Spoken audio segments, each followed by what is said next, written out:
चलिए, पाकिस्तान को आप कॉन्ग्रेचुलेट कीजिए क्योंकि जो पहला ओडीआई मुकाबला था जिम्बाब्वे ने वो जीत लिया है भाई 80 रनों से।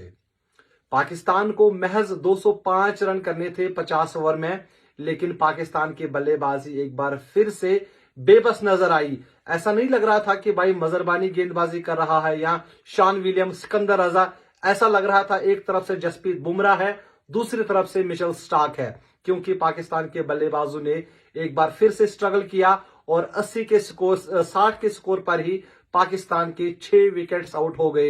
ये तो शुक्र है कि बारिश आ गई, वरना पाकिस्तान की जो टीम है 70-80 रन पर उनको ऑल आउट होना था, लेकिन बारिश ने थोड़ी बहुत इज्जत बचाई, लेकिन मैच पाकिस्तान न बचा सका।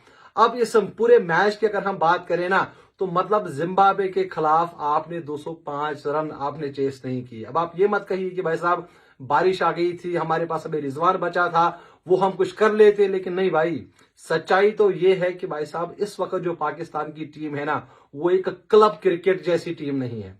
क्लब लेवल की जो टीम्स होते हैं ना, वो पाकिस्तान से बेहतर है। और आपके पास जितने भी यंगस्टर्स हैं भाई साहब, कोई भी इंटरनेशनल स्टेज पे वो परफॉर्मेंस नहीं देता है जो बाकी, अगर आप देखेंगे बाकी कंट्रीज, चाहे इंडिया की मैं एक बार फिर से एग्जांपल दूं, यशस्वी जायसवाल, मतलब ये होता है यंग टैलेंट। जब किसी भी इंटरनेशनल स्टेज पे उनको परफॉर्म करना होता है, वो भाई साहब करते हैं। और ऑस्ट्रेलिया में जहां पर बड़े बड़े बल्लेबाज स्ट्रगल करते हैं, वहां पर आप देखिए यशस्वी जायसवाल ने किस तरह से परफॉर्मेंस दी है। और दूसरी तरफ से पाकिस्तान के जो यंगस्टर्स है, अब 2-3-4 मैच के बाद कोई एक बंदा होगा जो भाई साहब 50 बनाएगा या 50-60-70 रन बनाएगा, उसके बाद उसके ही गीत गाए जाते हैं तकरीबन 3-4-5 महीना। लेकिन सच्चाई ये है कि ना ही पाकिस्तान के पास इस वक्त वो गेंदबाजी है, ना ही वो बल्लेबाजी है, और ना ही पाकिस्तान के पास वो फील्डिंग है। और अब चैंपियंस ट्रॉफी ज्यादा दूर नहीं है। चैंपियंस ट्रॉफी में अब 2-2.5 महीने का वक्त है, और अभी भी पाकिस्तान के पास ना ही ओपनर्स है, ना ही मिडल ऑर्डर है, ना ही पाकिस्तान के पास कोई हिटर है। तो आप T20 में भी जीरो है, आप टेस्ट में भी जीरो है, और ओडीआईज में भी आप जीरो है। अगरचे पाकिस्तान ने बाबर आजम, फकर जमा, शाहीन आफरीदी, नसीम शाह को रेस्ट दिया, भाई साहब हम तो यंगस्टर्स के साथ जाएंगे। लेकिन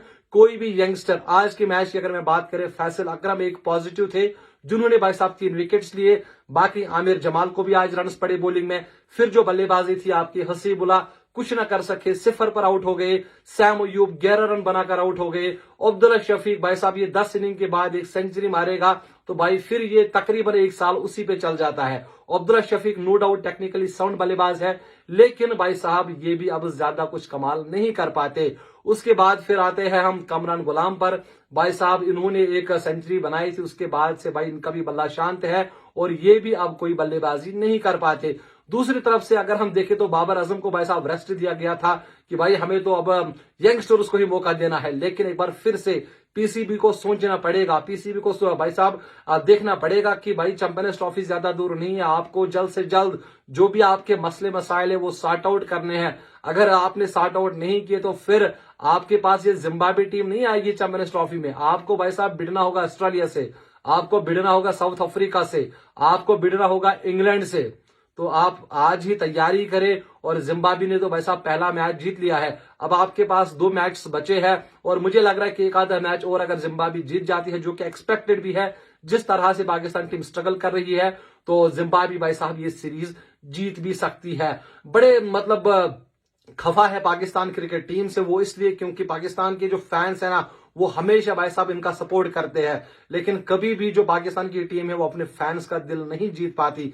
आज अगर आपके पास मौका था, बड़ी टीम नहीं थी सामने, आप चाहते भाई साहब आप 1 साइडेड मैच जीत जाए, आप उनको दिखाते कि भाई साहब पाकिस्तान है, हम बड़ी टीम है। लेकिन आज भी कंपटीशन पता है क्या नजर आया? एक तरफ से नजर आया कि ऑस्ट्रेलिया है जो कि जिम्बाब्वे थी, और दूसरी तरफ से जो पाकिस्तान की टीम है वो एक हल्की टीम नजर आई। और इस 2-3 सालों के अंदर अंदर ना पाकिस्तान की जो क्रिकेट है मतलब बहुत खराब हो गई है। कभी आयरलैंड के साथ आप हार जाते हैं, कभी जिम्बाब्वे के साथ, कभी यूएसए के साथ, कभी और किसी और टीम के साथ।